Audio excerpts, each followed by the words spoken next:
તો મિત્રો આપણે આવી ચૂક્યા છે નવી વિડીયોની સાથે। તો આજના વિડીયોમાં આપણે સ્વાધ્યાય 4.3 શીખીશું। તો સ્વાધ્યાય 4.3 શીખતા પહેલા આપણે અમુક વસ્તુઓ શીખીશું। તો પ્રથમ તો તમને બધાને ખબર હશે કે ભાઈ દ્વિઘાત સમીકરણનું સામાન્ય સ્વરૂપ ax² + bx + c બરાબર 0 દ્વિઘાત સમીકરણનું આ પ્રમાણિત સ્વરૂપ। હવે આપણે સ્વાધ્યાય 4.3 માં આપણે એક સૂત્રનો ઉપયોગ કરીશું, જે સૂત્ર છે d = b² - 4ac।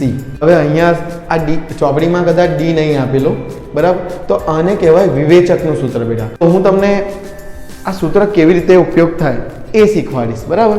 તો પહેલા આ b² - 4ac તમને યાદ રહી જવું જોઈએ, d = b² - 4ac। હવે અહીંયા 3-4 વસ્તુઓ તમારે યાદ કરવાની છે। પહેલી એક વસ્તુ કે જો d એટલે કે b² - 4ac > 0 આવે તો બે ભિન્ન વાસ્તવિક બીજ મળે, યાદ રાખજો। એટલે કે d જો b² - 4ac શું આવે બેટા, 8 આવે, 4 આવે, એટલે 0 કરતા બેટા 0 કરતા મોટું, એટલે 1 થી લઈને ગમે જે આવે તો કેવા બીજ મળે, બે ભિન્ન અને વાસ્તવિક બીજ મળે। તો b² - 4ac બેટા બરાબર 0 આવે, સમાન બીજ મળે, ખ્યાલ આવે છે। અને b² - 4ac નેગેટિવ હોય, 0 કરતા નાનો હોય તો શું મળે, બીજ ન મળે। માની લો કે b² - 4ac > 0 એટલે કે ધન આવી ગઈ સંખ્યા, બરાબર। તો પછી આગળ શું કરવાનું, તો પછી તમારે એક સૂત્ર બીજો યાદ રાખવું પડે બીજ માટે। તો કયો કે ભાઈ આલ્ફા બરાબર -b + d / 2a।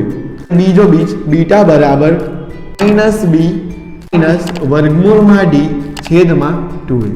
આ યાદ રાખવું પડે। જો વાસ્તવિક મળે બેટા આગળ જવાનું, અને સમાન મળે તો, બાકી b² - 4ac ઋણ આવે ને તો તમારે આગળ કહી જવાનું, કહી દેવાનું કે ભાઈ બીજ ન મળે।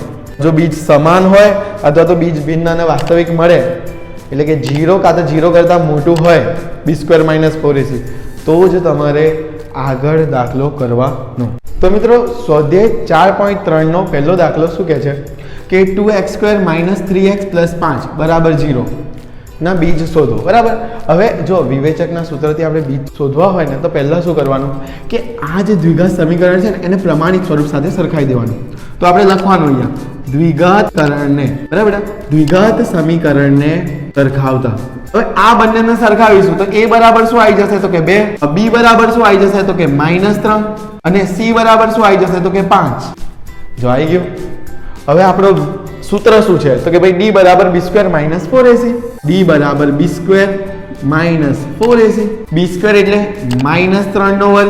હવે જો અહીંયા એક વિદ્યાર્થીઓ કોમન ભૂલ કરે છે, કેટલાય વિદ્યાર્થીઓ, તો અહીંયા મેં -3 લીધા, પણ કેટલાક વિદ્યાર્થીઓ શું કરે 3 જ લઈ લે, એટલે જવાબ પછી ખોટું જ આવે ને।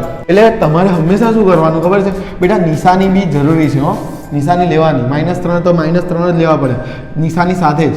4 એટલે શું તો કે 2, c એટલે શું તો કે 5, 3/2 9 -4 × 2 = 8 × 5 = 40। હવે 40 માંથી 9 જાય તો શું જવાબ આવે બેટા -31। તો અહીંયા શું થયું, -31 તો શું છે 0 કરતા નાનું, એટલે d કેવો જવાબ આવ્યો તમારો, d આવ્યો માઇનસ। તો હવે મેં તમને લાસ્ટ લખાયેલું ખબર છે, જો d માઇનસ આવે તો બીજ મળે નહીં, તો આપણે લખી દેવાનું, શું લખી દેવાનું કે વાસ્તવિક બીજ ન મળે, બરાબર। અહીંયા શું લખવાનું, વાસ્તવિક મળી, બરાબર। આ તમારો થઈ ગયો દાખલા નંબર 1। તો આ છે આપણો દાખલા નંબર 2। હવે દાખલા નંબર 2 ની શરૂઆત જે રીતે પહેલો દાખલો કરેલો ને બેટા, દાખલા નંબર 1, બેટા હંમેશા છે ને લખાણ તમારું પદ્ધતિ વાઇઝ લખવાનું। એટલે પહેલા દાખલા જેવું જ આપણે લખીશું કે દ્વિઘાત સમીકરણને ax² + bx + c બરાબર 0। તો અહીં a બરાબર શું આવી જશે તો કે 3, b બરાબર શું આવી જશે તો કે -4/3 અને c બરાબર શું આવી જશે 4। હવે અહીં સિમ્પલી હો, d માં આપણે મૂકી દઈશું બધું, d = b² - 4ac। હવે d બરાબર b બરાબર શું છે તો કે -4/3 આખાનો વર્ગ -4 ના 4, a એટલે 3 અને c એટલે 4। હવે આનો વર્ગ 4 નો વર્ગ તો 16 અને √3 નો વર્ગ 3 -4 તરી 12, 12 ચોકું 48, અહીં 16 તરી 48, તો 48 માંથી 48 જશે તો બેટા કેટલા આવશે જવાબ 0. d બરાબર શું આવી ગયું 0. તો જ્યારે 0 આવે ત્યારે બે સમાન વાસ્તવિક બીજ મળે તો આપણે અહીંયા લખી દઈશું. હવે જોજો વિદ્યાર્થી મિત્રો કે ભાઈ d બરાબર 0 બે સમાન વાસ્તવિક બીજ મળે તો આપણે હવે શું કરવાનું? હવે પેલા દાખલામાં તો બીજ નંબર 1 માં તો માઇનસ આવી ગયો એટલે આપણે આગળ દાખલો નતો કર્યો, પણ હવે આગળ દાખલો કરવો પડશે. કયા સૂત્રો? આલ્ફા અને બીટાના સૂત્રો. આલ્ફા અને બીટા બંનેના સૂત્રો મૂકી અને આપણે આલ્ફા બીટા શોધવા પડશે બે બીજ, બરાબર? તો પહેલા આલ્ફા બરાબર -b પ્લસ વર્ગમૂળમાં d છેદમાં 2a. એવી જ રીતે આપણે અહીંયા બીટા બી શોધી લઈશું. તો બીટા બરાબર બીટાનું સૂત્ર શું? -b માઇનસ વર્ગમૂળમાં d છેદમાં 2a. ચાલો -b એટલે તો કે -4 વર્ગમૂળમાં 3 + d એટલે તો કે 0 છેદમાં 2 a એટલે એ રીતે અહીંયા બી -4 વર્ગમૂળમાં 3 ઓછા 0 છેદમાં 2 ગુણ્યા 3 માઇનસ પ્લસ એટલે 4 વર્ગમૂળમાં 3 2 ગુણ્યા 3. અહીંયા જો 2 દુ કે ના થાય, બરાબર? હવે વર્ગમૂળમાં 3 છે તો 3 ના 2 ભાગ પડે. વર્ગમૂળમાં 3 ગુણ્યા વર્ગમૂળમાં 3 તો 3 ઉડી જાય એટલે જવાબ શું આવશે બેટા? 2 છેદમાં વર્ગમૂળમાં 3. તો સેમ અહીંયા બી શું જવાબ આવી જશે? 2 છેદમાં વર્ગમૂળમાં 3. એટલે આલ્ફા બરાબર શું આવી ગયા? 2. જો કીધું એવી રીતે બે સમાન વાસ્તવિક બીજ મળ્યા તો કે 2 છેદમાં વર્ગમૂળમાં 3 2 છેદમાં વર્ગમૂળમાં 3. આ થઈ ગયો તમારો દાખલા નંબર. તો બેટા હવે દાખલા નંબર 3 જો 2x² - 6x + 3, બરાબર? તો હવે આ દાખલા નંબર 3 માં પહેલા જે બે દાખલા કર્યા એવી જ રીતે આ દાખલો બી કરીશું. દ્વિઘાત સમીકરણને ax² + bx + c સાથે સરખાવતા તો અહીં a બરાબર શું આવી જશે? તો કે 2. b બરાબર શું આવી જશે? તો કે -6. d = b² - 4ac. b² એટલે -6 નો વર્ગ -4, a એટલે 2 અને c એટલે 3. 6 એટલે 36 બેટા. 4 દુ 8 તરી 24 એટલે જવાબ આવશે 12. હવે અહીં જોજો 12 એ > 0 છે તો શું આવશે? જો > જો બે ભિન્ન વાસ્તવિક બીજ મળે તો આપણે અહીંયા લખી દઈશું, બરાબર? હવે આગળનો આપણે જે રીતે દાખલા નંબર 2 કરેલો એવી જ રીતે આ દાખલો બી કરીશું. તો આપણે અહીંયા આલ્ફા લખી દઈશું, બરાબર? આલ્ફા બરાબર -b પ્લસ વર્ગમૂળમાં d છેદમાં 2a. એવી જ રીતે અહીંયા આપણે બીટા લખી દઈશું. બે બીજ મળે ને એટલે બેટા -b માઇનસ વર્ગમૂળમાં d છેદમાં 2a. અહીંયા જોજો -b માઇનસ એટલે અહીંયા શું છે?